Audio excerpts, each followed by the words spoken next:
Hello everyone, आज हम basic concepts of statistical mechanics के कुछ क्वेश्चंस को समझेंगे। तो फर्स्ट क्वेश्चन है, draw the phase space for linear harmonic oscillator. ठीक है, हमें फेज स्पेस ड्रॉ करना है किसके लिए? लीनियर हार्मोनिक ऑसिलेटर के लिए।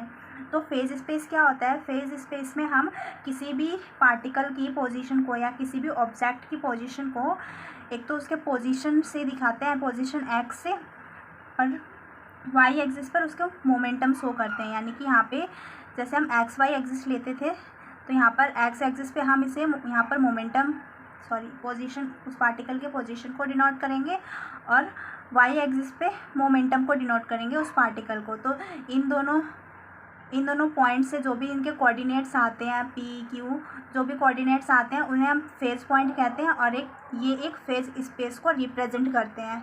ठीक है, तो हमें phase space linear harmonic oscillator का ड्रॉ करना है कि लीनियर हार्मोनिक ऑसिलेटर का फेज स्पेस कैसा होगा।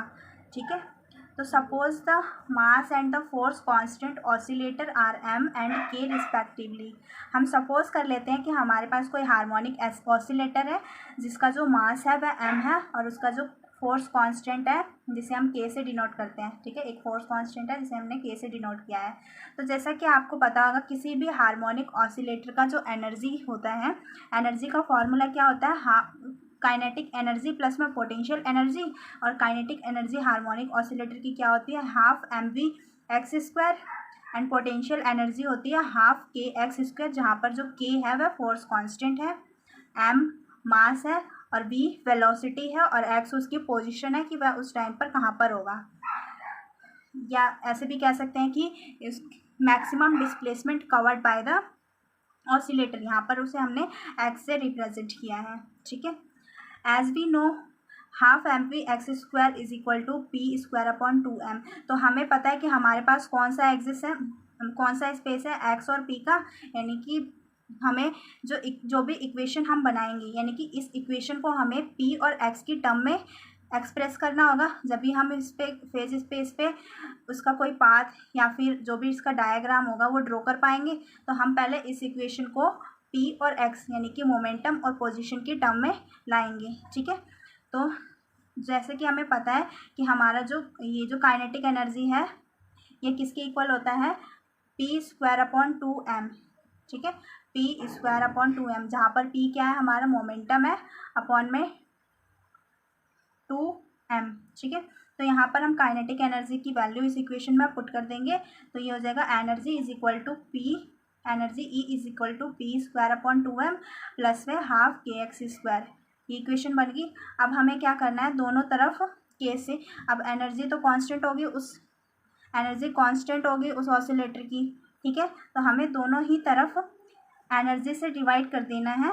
ठीक है, ताकि यहाँ पर कोई कांस्टेंट, एनर्जी से डिवाइड कर देंगे ताकि हम इस इक्वेशन को पूरा पी और एक्स की टर्म में लिख सकें। ठीक है, तो पी और एक्स की टर्म में लिखने के लिए हमने इसे दोनों तरफ एनर्जी से डिवाइड कर दिया। एनर्जी से डिवाइड करने के बाद इसकी जो इक्वेशन बनेगी वह बनेगी P square upon 2me plus half into k x square upon m E which is equal to 1। E by E 1 हो जाएगा, और यहाँ पे इसे एनर्जी से डिवाइड करेंगे तो यहाँ ई और यहाँ भी अपॉन में ई आ जाएगा। ठीक है, अब हम कुछ इसको इस तरीके से लिख सकते हैं, P square upon 2me plus x square, और इस के को हम नीचे ले जाते हैं डिवाइड में। ठीक है, तो ये हो जाएगा कि एक्स स्क्वायर अपॉन में 2e डिवाइड बाई के विच इज़ इक्वल टू 1। तो अगर हम देखें तो यहाँ पर एक्स स्क्वायर और पी स्क्वायर की टर्म में ये इक्वेशन हमारी बन चुकी है।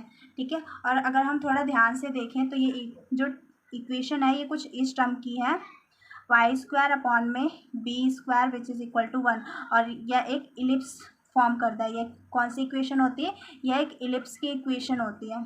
ठीक है, इलिप्स की इक्वेशन होती है। तो यहाँ से अगर हम इसे कंपेयर करें तो यहाँ पर हम पोजीशन कहाँ दिखा रहे हैं? एक्स एक्सिस पर, तो ये एक्स स्क्वायर हो गया, और ए स्क्वायर क्या है हमारा? 2e अपॉन में के, और वाई एक्सिस पर हम मोमेंटम शो कर रहे हैं, तो बी स्क्वायर किसके इक्वल हो गया? 2m इंटू ई के।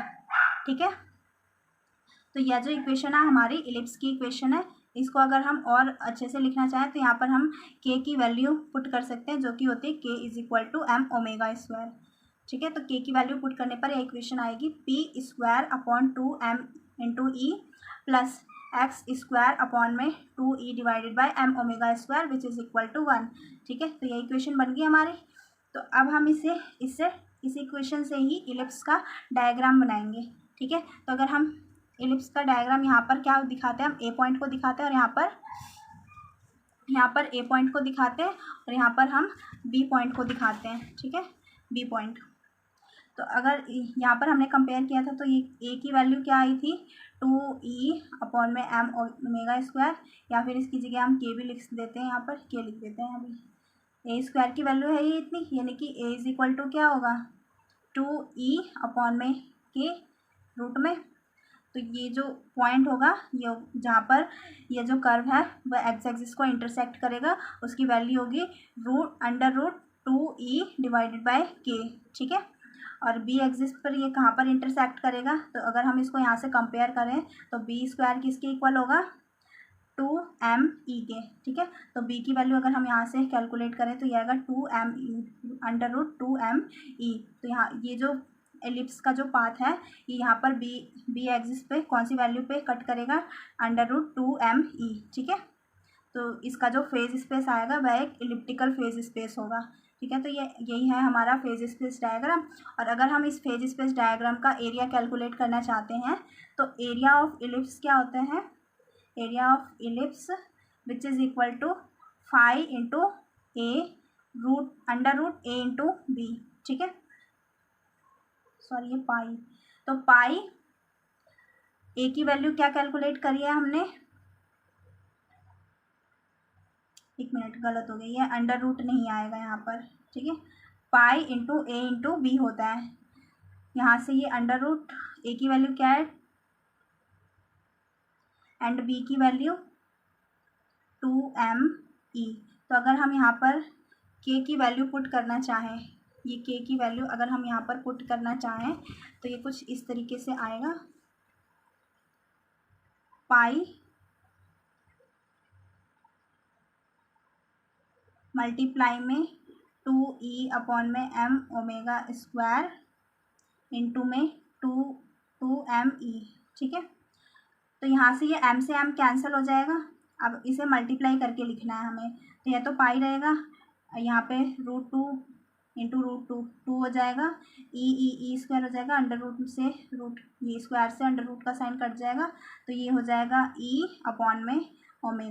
ठीक है, तो ये क्या आया हमारा एरिया ऑफ इलिप्स, जो हमने यहाँ पर इलिप्टिकल पाथ ड्रॉ किया है, इसका एरिया क्या आएगा 2πe/में⍵। ठीक है, तो एरिया क्या होगा इस इलिप्टिकल पाथ का, 2πe/में⍵, ये क्या है इसका एरिया। ठीक है, ये क्वेश्चन आ गया। देन नेक्स्ट क्वेश्चन है, draw the phase space for a particle having energy E and constraint to move in 1 dimension in range 0 to L। तो यहाँ पर हमें एक फेज स्पेस डायग्राम ड्रॉ करना है एक पार्टिकल के लिए जिसके पास एनर्जी E है और वह सिर्फ वन डायमेंशन में मूव कर सकता है, किस रेंज के अंदर, 0 to L के बीच में। ठीक है, तो let's consider particle move in 1 dimension. तो जो पार्टिकल है वह सिर्फ 1 डायमेंशन में मूव कर रहा है, मतलब वह स्ट्रेट लाइन में मूव करेगा, और जब भी कोई पार्टिकल ओनली स्ट्रेट लाइन में मूव करता है तो उसके पास काइनेटिक एनर्जी होती है।